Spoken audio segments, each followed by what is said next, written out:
Hi, everyone. Melissa Forziat here. Just before we get into this interview with Meera Menon, just a couple things I wanted to say. Mainly, what I needed to say is that for this interview, for the first half of it, there were some slight technical difficulties. Meera's internet connection, it was getting a little glitchy at the start. So you're going to note, I'm going to try to minimize it as much as I can, but you're probably going to notice some moments where there are some odd cuts happening, and some moments when her speech is speeded up a bit.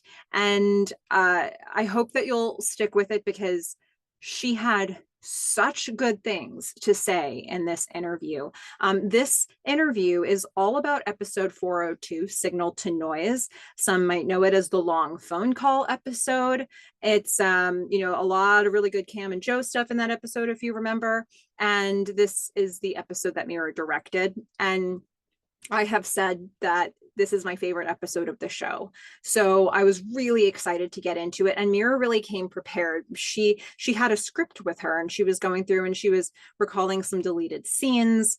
There's some really fun extra context for this episode that you would really only know by watching this interview, because we'd never got to see the deleted scenes. We never got to see some of the stuff that was happening behind the scenes, some of the choices that the actors were making around props. She had a lot of memories about very specific choices that were made that either did or did not make it into the edit. So there's a lot of really good stuff in this interview, and I hope that you'll watch it. So sorry for a couple of the little internet glitches in the beginning, but I hope you'll stick with it because this is so, Meera was just so generous with her information. I hope you enjoy this interview. Hello, everyone. I am Melissa Forziat. I'm a keynote speaker and the host of this Halt and Catch Fire rewatch podcast. Now, when I speak, my topic is something I call Take the Doughnut, which for me is another way to say carpe diem. And it comes from this weird thing that happened in college where I left a real donut on a table, but it became an object lesson for me and what it looks like to leave opportunities behind. So now I want to take the donut.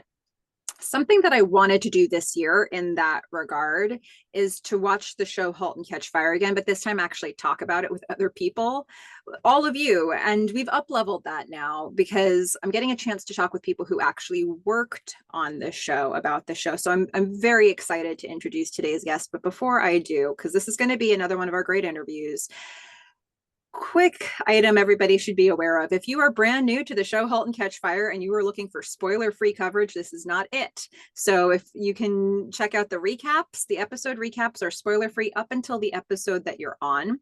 But the interviews, we could bring up any detail from any episode of the show, and that's something to consider, especially for this one, because I'm very excited to introduce today's guest, who is Meera Menon, who is the director for episode 402, Signal to Noise, and I have gone on the record saying this is my favorite episode of the show. So I'm very excited to talk with you, Meera. Welcome. Thanks for having me. I love the show and I love that you're keeping the love for it alive. So glad to speak with you about it. And I know you had a chance to watch it back before this. So I'm so curious to see what comes up fresh for you. But I guess before we get into the episode itself, how did this opportunity come to you to direct this episode? Yeah, it was early on in my episodic directing career. Like I think it was the third episode of TV I directed. And the prior year I had directed an independent film called Equity that was like a workplace drama set on Wall Street, starring Anna Gunn. And my reps had put together a bunch. I said immediately after that movie, I was like, I really want to direct television. There's so much great television out there. It's great work. It's great money. I've just always wanted to do it as like the job, as part of the job of directing, in addition to making my own work. And they connected me to all kinds of television shows, but this one really made a lot of sense. Melissa Bernstein, the producer of the show, had done Breaking Bad, so she knew Anna Gunn. She knew I could talk to her about how I worked with actors. Like we had a kind of connection through that one actor. And then just like, I think the material of the show made a lot of sense with the feature I had directed, again, this like workplace drama that was pretty contemporary and had a really, both a modern and nostalgic feeling to it, which I think Halt and Catch Fire does. So I think that movie, I'm sure, got me the job of directing an episode in the fourth season. I got to kind of get in there at that final season and be a part of it. The only thing I was sad about is that I hadn't started directing TV earlier to be able to do do anything prior to that, but I got to do a really good one, as you said. Yeah. Well, so you just mentioned you came in for your episode was in the fourth and final season. There was a lot of there were a lot of episodes that came before this that you could watch, but also the show always tended to switch its tone. It time jumped. So when you're looking to prep for something like this, Yeah. what kind of preparation can or did you do? Definitely have to, I mean, watching the whole show and reading about the style and reading about what the Chris's had talked about in terms of the style of the show, and really that, like, the kind of contemporary nostalgia of the show was something that I understood. I felt like I understood the references. I remember talking to about All the President's Men in the meeting I had with Melissa as being one of my favorite movies, and she had mentioned that the episode they were considering me for has this phone call, um so much of that movie takes place over the phone, and yet it's still, like, I think one of the most tense thrillers ever made. And so I had, I think, the right references in my bones going into the job, and just being a fan of, like, the style of show and the kind of show they were making. But yeah, the time jump that this show did season to season was such a new thing, like, I think, like, I just finished shooting some episodes of the show for All Mankind, which I kind of prevented us from doing this interview earlier. But similarly, that show every season jumps a decade. And I think when you have a construct like that, every season is like a new thing. It's a new show altogether in terms of its look and feel. So it's cool. I feel like I had, like, some things to base my working knowledge off of in terms of what they wanted in terms of style, but they were also, like, with the special quality of the episode in terms of this phone call being the spine of it, and the 90s of it all. Like, it just it made it kind of new and interesting and fresh. Mm. Yeah. When you come in for one episode, all the way into the fourth season, there's probably a bunch of people on the cast and crew who are already gelled. They've got a process going, and then you come in to direct an episode. So for you, like, how do you go about building rapport, or specifically for this show, what did that look like for you, especially with it being so early in your Yeah. career? It's the hardest part of the job, because when you direct television, it's like everything else on the TV show stays the same episode to episode, except who's sitting in the director's chair. You're like the one piece that's swapping out. And so kind of establishing that trust and getting people to listen to you off the bat is, like, I think, one of the bigger challenges. But I think when the material feels so, like, such a right fit for you, like I said, like, I just loved the writing and I loved the style. I felt like I could talk about these scenes with the actors in the way that they responded to. And I mean, I made a point for sure when I first got there, because, like, in TV, you also, like, never have time to rehearse, but I made a point to at least connect with Lee and Mackenzie about this episode early on to see what they wanted, if they wanted any rehearsal time, what kind of aspects of the episode they wanted to talk through, because it was special. And also props, that was a big one. Like, what were the specific things they wanted in the rooms, like, to be able to interact with. Like, in one phone call, Lee has a headset, for example. That was something he brought up very early on, I think, because he knew he had some pretty long stretches of monologues to deliver in that portion of the episode, that he wanted his hands to be free. And so, just try and get a hold of them ahead of time. But the problem in television is that actors are also shooting while you're prepping the episode. So then they're in the middle of shooting episode 1 while I'm prepping episode 2.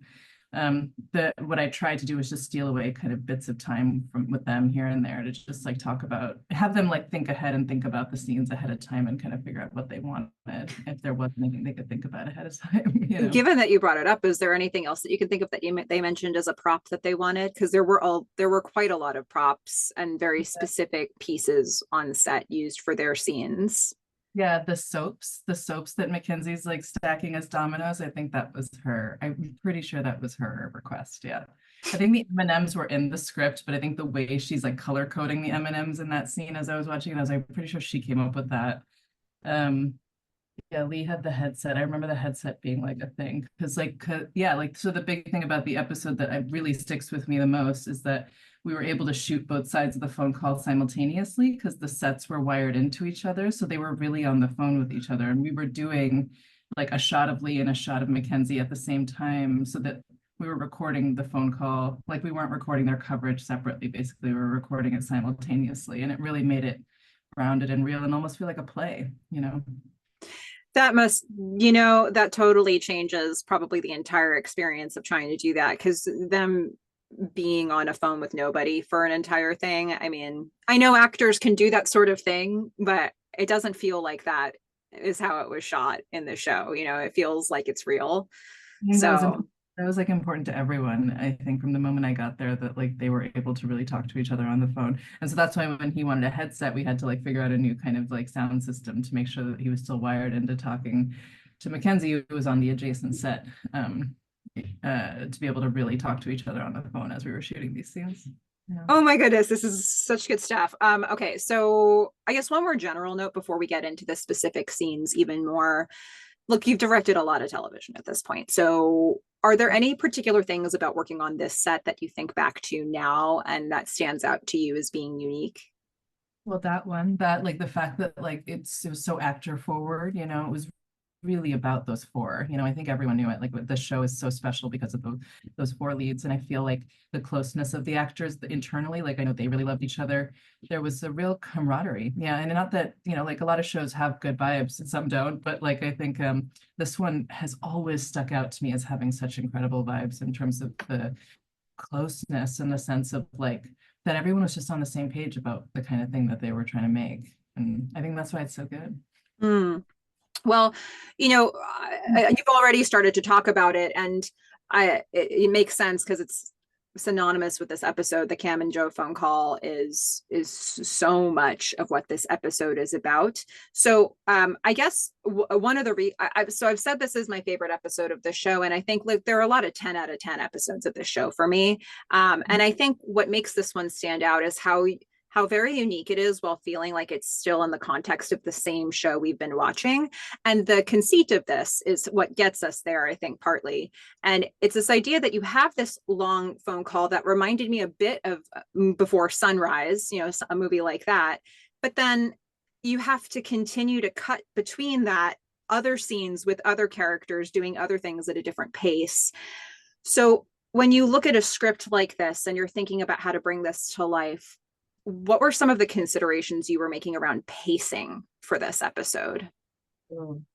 Oh, it's funny you say that, because I remember shooting these scenes with Mackenzie and Lee, and time the script supervisor who's right by your side when you're watching these things at the monitor is timing each take with a little stopwatch so that that person can then provide in their final report like how, in theory, or an estimate for how long the episode is going to run, by how long like each take is timing. And we would like start to like try and challenge ourselves to like get the stopwatch to like clock, like get it tighter and tighter. Like if it was running at 7.5 minutes, we'd be like, let's try and do 6.5. And Mackenzie and Lee would take that as like a challenge and like get really excited if they were able to get the scene down to time. And so I think there was a lot of conversation and a lot of attempts at giving the edit enough options to make the episode tighter, because it did run long. I mean, because of like, as most episodes in my experience do, they tend to run longer than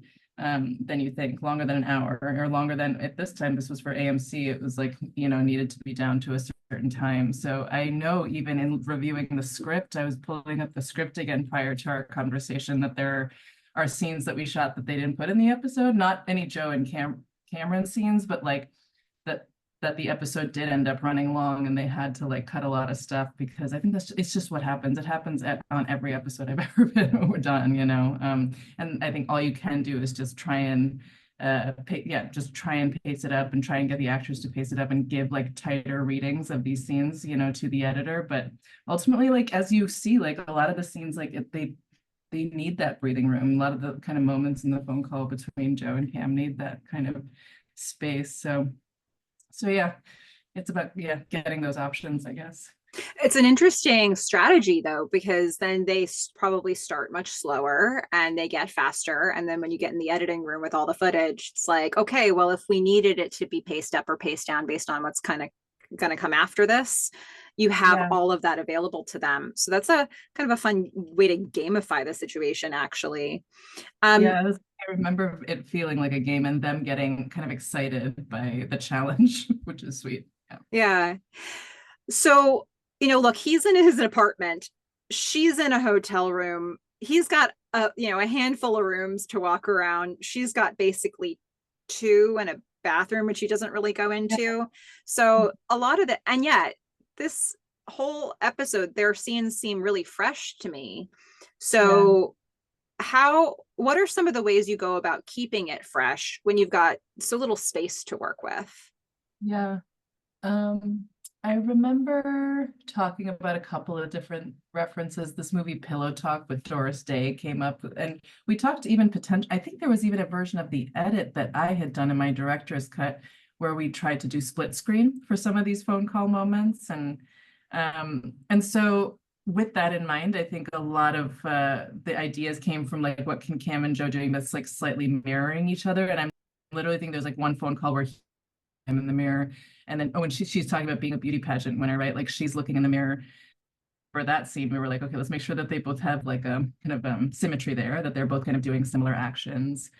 Every scene was combed through for those specifics, like what could they be doing? Like what are the props they have? What section of the room should we be shooting this part of it in so that it looks, if we did want to do a split screen frame, that they look kind of like it's creating an interesting frame when they're side by side. And because we shot both sets simultaneously, we were able to view both shots together simultaneously. So we were always kind of composing for that potential. Obviously, split screen did not end up being the final choice in the episode, but I think it helped us compose things with intention, you know. Yeah, yeah. And then she snacks the Nutella. Like some stuff was in the script, you know, some like what she was eating in that one scene with the Nutella. Some stuff, like I said, they added to it. Um, yeah. It's funny that you mention that, like, because it was being shot simultaneously. So actually one of the frequent commenters on these videos, Evan, shout out to Evan the Stray, he actually undertook an exercise of sort of mapping out where the characters were looking, Uh-huh. specifically Joe and Cameron at different moments, and he was like, it really looks like they're having the conversation for real. Yeah. And that's absolutely a credit to what you just said, that it was being mapped Yeah. out for a split screen. Yeah, and that was always intentional, that their screen direction was that they were like looking in opposing screen direction. So it looks like so, and in general, when I film phone calls, I try and frame them that way. So it looks like the characters are talking to each other. But in this one, it was that much more intentional, yeah, that it felt like they were really connected, you know. Um, so yeah. One logistic question for this. So this episode picks up where the last one left off, where they Yeah. start the phone call, and Juan Jose Campanella directed that one. So when you've got a situation like that where you're basically overlapping the scene, how do you manage that on site? Well, he shot it like probably like a full week before I started shooting my episode. So I was able to get that footage and just know roughly how the end of the previous episode would probably look based on the frames that they chose to film those final moments in.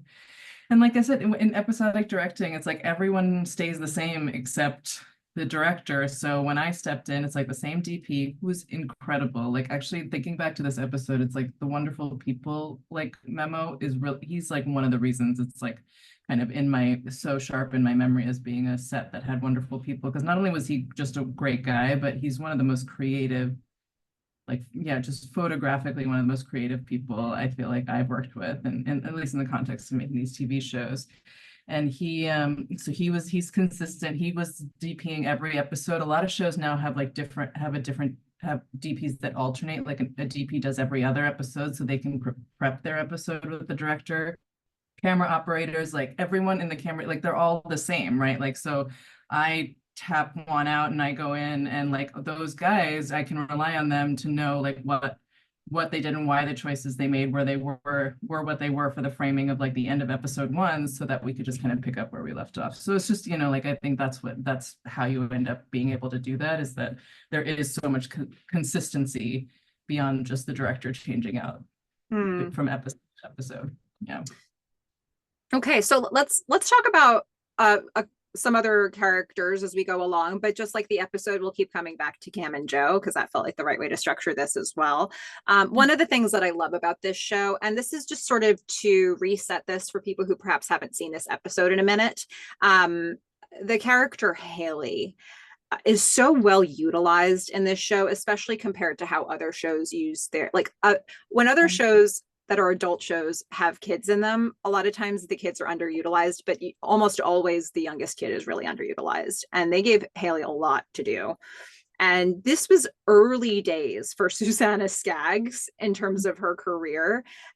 So like we're going to see stuff like she's skipping school to hang out at Hound Dogs. We're going to get a really touching and funny and sort of sad conversation with Haley and Gordon in the car where he tries and fails to discipline her. And then we get Haley creating the first version of the Comet website while she's suspended and she's at Gordon's office. She had to show a lot of range, even in this episode, and she was really new to the scene. So what do you remember specifically about working with Susanna Skaggs on these scenes? Yeah, these scenes I remember, well, I remember what I remember most about working with her is that everyone was really excited about finding her because there was like a vibe around her that was like, oh, like excited the same way they had like discovered Mackenzie at the beginning of the show, like that she was just like a really unique, interesting person on screen that was just this like diamond in the rough. Yeah, she was really young. Her dad was around. This was like one of her first things. I remember there being a lot more that we shot than that's an episode. Not a lot more, but like more stuff of her in Gordon's office, like actually like kind of creating the World Wide Web is like basically what she's doing, like as her like kind of babysitting exercise. And so I remember just shooting a lot more stuff with her. I remember her being very excited, open. Her dad was so cool. He was so excited and open.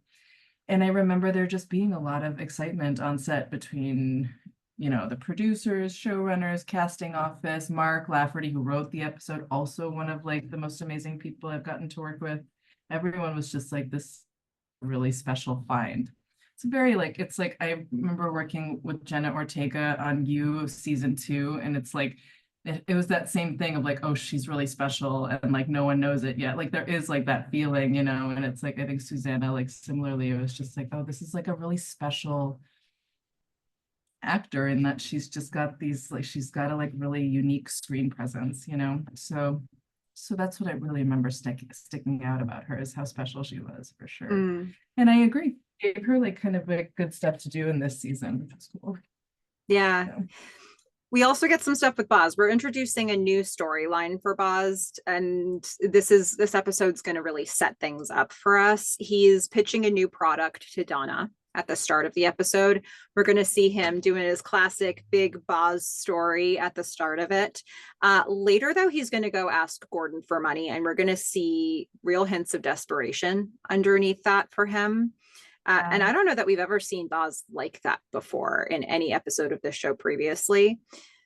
Tell us about working with Toby Huss on these scenes. Working with him, I mean, like again, like everyone in the cast, they're just like really good, really present, really on top of it. I remember there was like an earlier scene that got cut from the episode where you see him like kind of in his like everyday life with Diane, like they just like have this really beautiful life where they get fresh flowers put in a vase in their kitchen every morning and throw away the flowers at the end of the day. And he has this whole conversation with her about like, why do we get fresh flowers just to throw them away at the end of the day? And it really set up the story for like I think is a really poignant story for him to have at the end of the show, which is like he starts at this like kind of high and mighty place and you see where kind of like industry takes you towards the end of your career. And I think his storyline really represented that. So yeah, I mean, he was great. I mean, like all the actors, they all really like were just so well cast. They were really like, I feel like written like, and by season 4, you really felt like the writers were writing to the strengths of all these actors at that point. So it was kind of like seamless in that regard. From my end as a director, I didn't have to do much by way of like getting them there. They already like kind of knew what they had to do when they'd show up every day. They were doing it beautifully. Mm. And yeah, I'm so glad that you shared that one scene that was deleted, because I do think that adds a little bit to like, why did he make this choice? Why is he making this choice? You know, like, why did he make the choice to go in on this deal? And I think showing a little bit of the home life does have relevance. I think the Yeah. essence of it sort of came through in the performances anyway, but knowing what was in that scene is also really helpful in terms of considering it. Um, Yeah, you he know, like says at the end of the episode, right? He says like, "This isn't about money. This is like this can't be my last thing," right? He doesn't want to just be this like bouquet of dead flowers that gets thrown out at the end of the day. Yeah, it's poignant. It's a very poignant story. yeah. If we go back to Kim and Joe, I'm so intrigued by the fact that this episode feels like, in many ways, the perfect moment of their relationship. Like, it's like the most romantic, like it's just on, in so many ways, it's all happening at the right time. And yet, there are a couple of the longer dialogue moments where we get these clues to some pretty big problems that they'll have in the future. Like, significant differences of opinion that are just little red flags in this conversation, but are going to grow and really bloom over the season. So things like they do have some different spiritual views, but they also have wildly different views on whether or not they want kids. Mm-hmm. And this is something they dance around for most of the season, and it starts here. So when you see stuff like this in the script, like, how did you all want this to land? What were you trying to get across when you hit these particular moments that were less romantic feeling and more alarm bell feeling? Oh, less romantic feeling, more alarm bell feeling. I mean, that's interesting. That's in the writing, right? Like it's just in the writing. I mean, I feel um like the main thing that Chris has had like said to me, like, because you start an episode, you do this thing called a tone meeting where you like do a page turn of the script with the showrunners and you go through like what it's all about. What is this episode supposed to be about? And it's like with a show like this, it's like it's so well written that it's all you don't necessarily need to like kind of say it out loud, but like the kind of obvious point, but I think it was one we really held on to is that this is not only are Cam and Joe like talking to each other candidly in a way they've never been able to before, it's explicitly because it's a phone call that they can talk this way. Because by the time they show up at that diner together at the end, there's like no words, right? Um, and there is something to, I think, the disembodied kind of quality of a phone call that can especially with someone that they has the people that have so much history together, like that maybe created more of a sense of intimacy and safety for them to actually be able to say things that they've never been able to say to each other, and just the length of time they're talking to each other too. It's like the conversation just veers from like, yeah, like Fresh Prince of Bel-Air to like, do you believe in God kind of stuff. Like that is like the that's this kind of like that's the sliding scale of like topics that they're discussing. And so I don't know if there was necessarily any conversation about how to balance that. I think it was more just like keeping it as natural as possible and always anchoring things in like grounded movement and grounded blocking choices and things like that to make it feel like they just felt comfortable and safe, like kind of finally being honest with each other about some of these things. Yeah, it's just the writing. The writing was really good on this. I mean, Mark is an incredible writer, and the show in general, as you I'm sure feel is just really knows how to like kind of really knows how to kind of navigate these nuances quite well. One of my favorite details of this episode is a Cam and Joe detail, and it's about camera placement, camera angle. And Yeah. so there's a section where when we start to get into the topic of kids, and Joe is talking about how initially he didn't want to have kids because of his dad, and he didn't want to be a dad like his dad. And we're seeing him sort of gesturing with his hands. He's sitting on the floor and his arms are sort of on his knees. So when he's gesturing with his hands, he's kind of like up in here. And then there's a section where the camera angle switches, where he's saying the words, He was huge and imposing. He made me feel small, like I was less than nothing. And for under 5 seconds, the camera angle switches to this, more like that, maybe, except I'm going to Yeah. disappear a little bit. And it was such an incredible choice to me. It's a blink and you miss it moment in the edit because we just get those words about his dad where it, and with that physicality, it makes it seem like he was physically intimidated and perhaps physically abused. um it's a really big choice, and we haven't gone that far in the show before in terms of suggesting the level, like what kinds of abuse he suffered from his dad.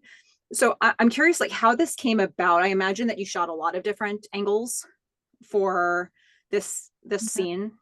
I don't know if we shot a ton for him down on the floor like that. Because what's beautiful about a moment like that, and this is how I like to work, and I think a show like this is incredibly receptive to working that way because it is so, as I said, actor forward. Like it's really about rehearsing, having enough time to rehearse, and then responding to the camera movement and camera choices, responding to what an actor is doing. And I know with that scene, for like I said, Lee wanted a headset, right, so that his hands could be free as he was reading from the book, and then as he's like just talking in general, and then specifically, I think for that moment, I'm sure he just didn't want to be like holding this big cordless phone. Um, and so I remember rehearsing it a few times until we had found, and also the length of that scene. I think it's the longest scene of their phone calls in the whole episode. And it goes to like 3 different places if you really kind of break it down in terms of the kind of turns it takes, and like at least 3. And so I always kind of look for blocking shifts, like when a scene makes a turn, like I generally advocate and try and find a way for an actor to do something to shift a body position, to move to another side of the room, to do something to help reinforce those turns in the scene. And what he ended up doing, what we ended up finding, was him going down on the floor like that for that section of the scene, right? First, he's sitting on the couch, and at some point he pops down onto the floor.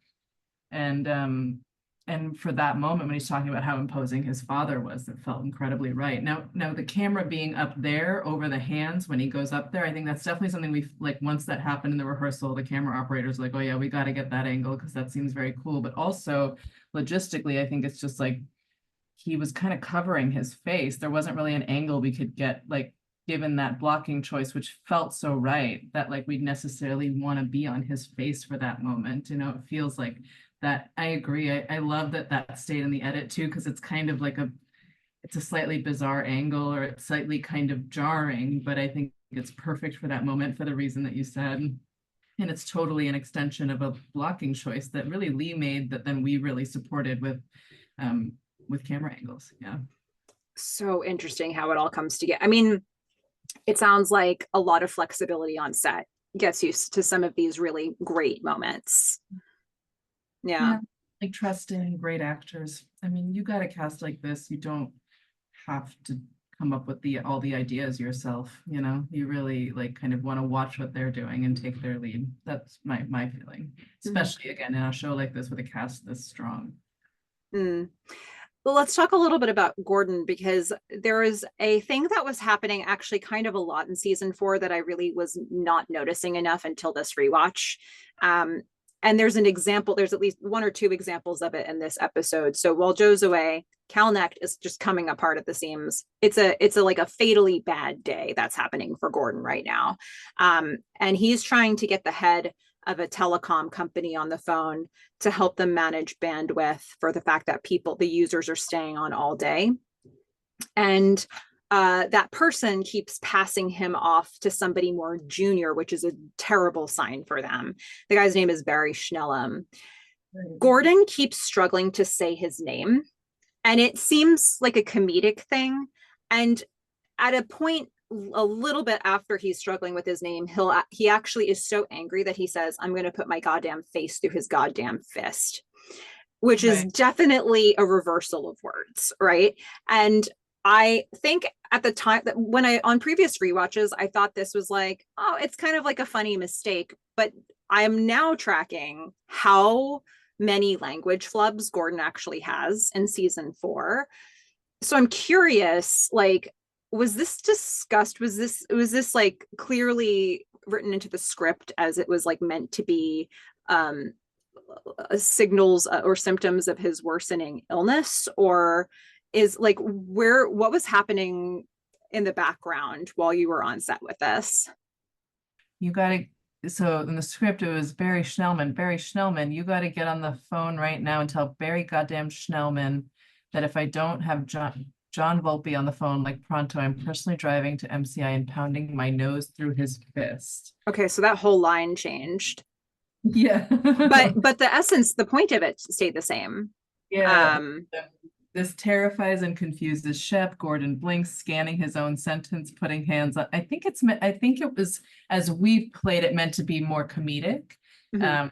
I think like kind of that he's just like kind of yeah, like that he kind of misspeaks that way, and also just that Barry Schnellman's name is hard to pronounce. I don't remember it ever being about the illness. Yeah, I don't think that was really brought up in that moment.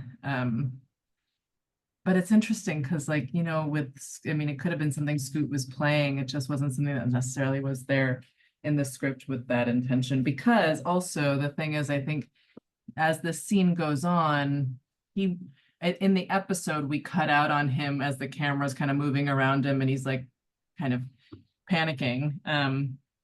What we shot had him going then straight from that moment into his office to have a scene with Haley where he's just checking in on her and like asking her if she's okay, telling her that like if she has anything she needs to talk about, he's there for her. Yeah, so it's like it's kind of like I think the way we shot it, like it was supposed to be like he's got craziness going on in work, but he's also got this thing going on with his daughter and he's just overwhelmed, you know? Yeah.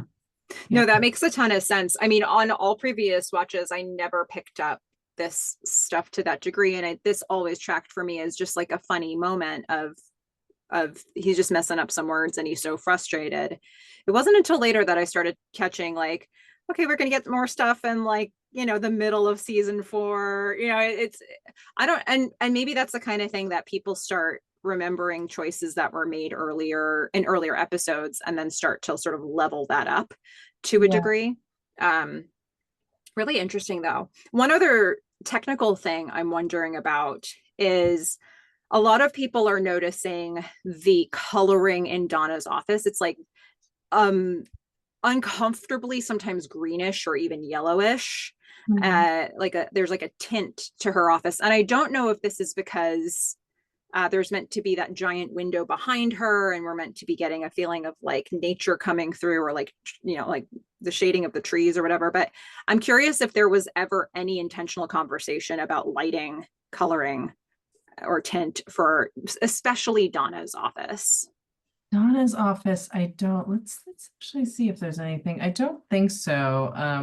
But certainly like, I mean, I feel like at Calnect or whatever, like there's like there's some great, there's kind of some strong lighting choices as things start to get a little more chaotic. And the show does like kind of like, I think, lean into interesting color palettes lighting wise for sure. Um, but Donna's office, yeah, no, I don't recall anything specific about Donna's office, to be honest. Yeah, I don't know specifically why it just comes across that way in so many scenes of season 4, not just your episode, but Okay. it's been interesting to track. So we've talked through a lot of this episode, but are there any other favorite scenes or moments for you working on this set? When you think back to this show, these are things that really jump to your memory.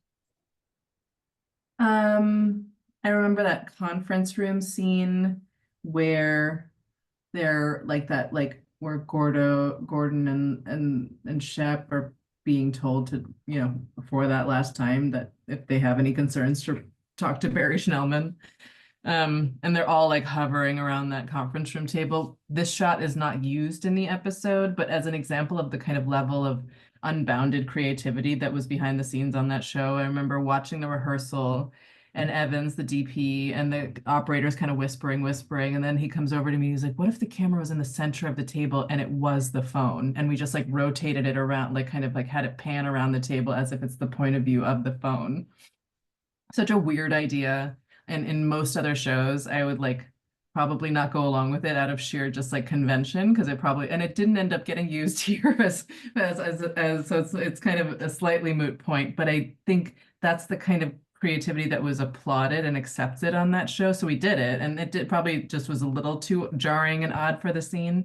You actually see a low angle on Gordon at the end that might be a product of that kind of phone point of view that we're talking about, but I just always think of that moment with those operators and that director of photography in jobs I've had since, in terms of how just present and responsive they were to the rehearsal, watching the actors, looking what was going on in the scene and coming up with a distinct and creative point of view on it, made me want to approach, every rehearsal that way. And it just like really changed the way I thought about, sitting in a rehearsal and thinking about camera placement and camera movement.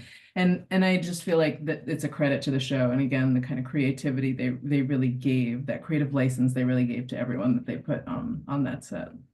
Is there anybody else that you wanted to shout out that you worked with? I mean, we've heard Evan's name, you shouted out the DP, but and some of the actors, but if there's anybody else that you think of that like you really just enjoyed working with them, this is a great place to mention them. Mark Lafferty, the writer, I think he's like one of my favorite writers I've ever worked with, for sure. All the writers on that show are really special. And yeah, Carrie was one, and like all the actors were really, really special. The other kind of tidbit I could realize, there was probably a bit more, I think there was a bit more with Tanya in this episode that ended up getting cut out for time. This is just like, it's funny because I haven't done a show that's not on streaming in a long time. And this was like back in the day when they did have to cut it down for cable and ad play and all these things. And so like, I don't think it's as much of something I deal with now, that more shows are done for streaming and the running time is a bit more variable. But on a show like this, they had to get it down probably to like 43 minutes or whatever the final running time is. So there was like a scene with Tanya, like actually running a meeting with the Rover people, and like showing that she like is someone that they should like they were at first they're like dismissive of her, saying she's just an assistant, and she like has this monologue where she really proves to them that she cares and that she's going to put in 110%, and they should be really excited to have her as their point person. She really kind of steps up, And that was with which the Rover team. with the Rover team. And so it made that final scene with when Boz shows up and kind of intervenes and kind of gets kind of put on put on the team with her that much more of a sting, because she had done that work to prove herself to this team already. That's a really upsetting scene to think about, because we've also seen I think it was in the prior episode, we saw like the other partners were prepared to just like take her out of the role altogether after Donna had promoted her. They were like, yeah, unpromote her.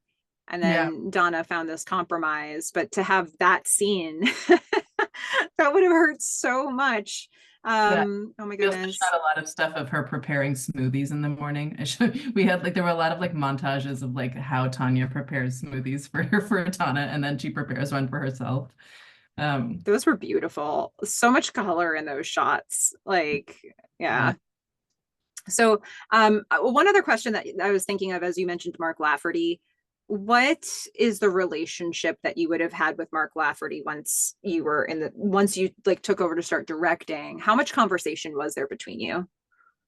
For me, it's constant. I'm always checking in with the writers after nearly every take. Like I want their brain on things, and sometimes we disagree, sometimes we don't, but like I'm always, yeah. And and Mark just felt like a really, a really like a clear extension of the voice of the writers' room. Like I think that writers' room was really unified, so to me they're like the most important people to check in with, because Rob Reiter is the most important person to check in with on set, because they've been there since the beginning, since the story started, and they I always want to make sure to pay respect to that. But really the relationship is total. Like, we're in the same meetings together, we're like kind of on the same emails together, we're on set together, we're watching things together. It's a total collaboration.